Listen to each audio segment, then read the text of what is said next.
Puji Tuhan, haleluya. Mari sama-sama kita akan nikmati berkat firman Tuhan hari ini. Dan firman Tuhan yang akan saya bagikan kami ambil dari kitab Galatia. Kitab Galatia pasalnya yang kedua. Satu ayat tentu yang menjadi ayat mas kita dan menjadi ayat nats pokok kita dalam kehidupan kita dalam Tuhan. Galatia pasal 2 ayatnya yang ke-20. Firman Tuhan berkata demikian. Namun aku hidup, tetapi bukan lagi aku sendiri yang hidup, melainkan Kristus yang hidup di dalam aku.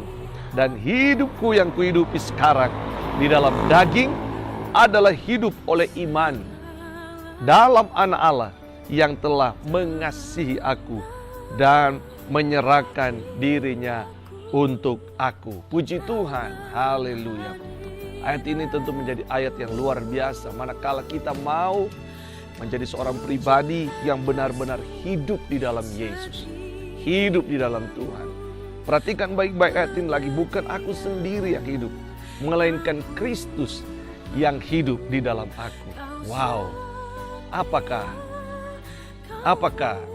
Yesus telah hidup di dalam kehidupan saudara? Apakah Yesus telah benar-benar hidup di dalam kehidupan kita? Tentu satu pertanyaan yang mungkin kita berkata kan itu tidak perlu dijawab karena kita sudah tahu tentu Kristus dalam hidup dalam aku. Saudara, tapi saya mau beritakan di masa yang sukar ini barangkali bisa saja terjadi. Kenapa semua ini bisa terjadi? Kesukaran bisa terjadi kepada kita. Barangkali karena salah satu pokoknya adalah kita belum benar-benar menghadirkan Kristus hidup di dalam kehidupan kita. Saudaraku, bukankah dengan mata kita bisa melihat, dengan telinga kita bisa mendengar bahwa kehidupan kekristenan hari-hari ini juga menjadi sorotan. Kenapa? Karena ternyata kekristenan tidak atau bahkan belum benar-benar berdampak penuh bagi orang-orang yang di sekeliling kita. Kekristenan belum menjadi teladan yang benar-benar baik. Kenapa? Karena Kristus belum hidup benar-benar dalam kehidupan kita. Sehingga kita masih bisa melihat ada begitu banyak kejahatan, ada begitu banyak persoalan, ada begitu banyak kehidupan karakter-karakter yang bisa saja terjadi di lingkungan kita, di sekitar kita, bahkan dalam rumah tangga kita. Yang notabene bisa dikatakan seorang Kristen barangkali yang sudah lama jadi anak Tuhan, tapi rumah kita bagaikan neraka. Rumah kita belum benar-benar hidup dalam damai sejahtera. Kenapa? Karena di dalamnya masih begitu banyak pertentangan. Lingkungan kita, masyarakat kita, kekristenan kita masih begitu banyak terjadi persoalan-persoalan. Baik persoalan pribadi, rumah tangga, bahkan organisasi barangkali. Itu juga bisa menjadi problem untuk menghambat iman kita, menghambat kekuatan keinginan kita untuk hidup dalam Yesus. Saudara-saudara, tapi mari pagi hari ini dalam perenungan kita, apapun yang kita alami, persoalan pergumulan kita alami hari-hari, mari saya rindu hadirkan Kristus, hadirkan Yesus yang benar-benar hidup di dalam kehidupan kita. Jadikan Yesus itu benar-benar hidup dalam hidup kita. Saudara-saudara, Yesus hanya mati satu kali dan dia bangkit pada hari yang ketiga. Tapi begitu banyak kekristenan seringkali membuat Yesus mati terus-menerus. Tidak ada kebangkitan dalam hidup kita. Tidak ada kebangkitan dalam kekristenan kita. Saya beritakan pagi hari ini dalam program kita ini, mari bangkitkan Kristus lagi dalam hidup kita. Bukan kita lagi yang hidup dalam hidup kita, tapi Kristus. Tunjukkan, nyatakan dalam hidupmu bahwa benar-benar Kristuslah yang telah hidup dalam kehidupan kita. Dan hidup yang kita hidupi sekarang, kata firman, adalah hidup oleh iman.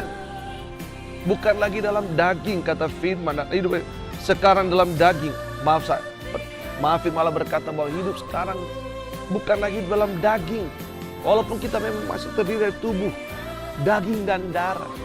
Tapi ini maksud di sini tentu firman Allah bukan bicara daging kemanusiaan kita, tapi sifat kedagingan kita. sifat kedagingan kita itu masih seringkali melekat, bahkan sehari-hari tanpa kita sadari. Kehidupan kedagingan, Galatia pasal 5 ayat yang ke-19, saudara-saudara lihat di sana, bagai kehidupan kedagingan, perbuatan daging itu masih nyata dalam kehidupan kita. Hari ini saya mau beritakan lagi kepada kita, mari firman Allah mengajar kita untuk kembali hidup dalam iman, hidup dalam percaya. Jadikan Kristus itu hidup benar-benar dalam kehidupan kita. Tunjukkan. Ada begitu banyak orang hari-hari ini hanya menunjukkan salib di kalungnya, salib di anting-antingnya. Tapi sikapnya, caranya, perkataannya, perbuatannya tidak sebanding atau tidak sesuai dengan ornamen-ornamen seperti itu. Karena memang kehidupan di dalam Kristus bukan bicara ornamen-ornamen. Tapi kehidupan dalam Kristus adalah sifat, perbuatan, tingkah laku yang menjadi nyata di tengah-tengah kehidupan kita. Supaya dalam hidup kita sendiri pun kita mengalami damai sejahtera. Dalam hidup kita sendiri pun mengalami sukacita. Dan orang lain akan melihat kita. Orang lain akan melihat saudara hari ini. Bagaimana sikap, bagaimana hidup kita benar-benar hidup yang dimana Kristus ada di dalam kehidupan kita. Luar biasa. Oleh sebab itu mari di pagi hari ini berikan hidup kita untuk menjadikan hidup kita Kristuslah yang hidup dalam hidup kita. Bukan diri kita lagi. Hidup lama kita telah kita tinggalkan. Hari ini hiduplah dalam kehidupan yang baru. Kristus dalam kehidupan kita. Sehingga kesukaran-kesukaran yang kita alami hari ini akan menjadi ringan. Kenapa? Karena kita menjadikan Kristus hidup dalam kehidupan kita. Maka kita bisa melewati setiap kesukaran. Kita bisa melewati setiap pergumulan. Karena bukan hidup kita lagi yang ada, tapi Kristus yang hidup di dalam hidup kita. Puji Tuhan, berjalanlah bersama dengan Kristus. Jadikanlah hidupmu sebagai Kristus yang hidup dalam kehidupan kita. Maka kehidupan kita akan kelihatan nyata, menjadi berkat, memberkati. Dan kita pun akan melewati pergumulan, kesukaran dengan pertolongan yang datang dari Tuhan.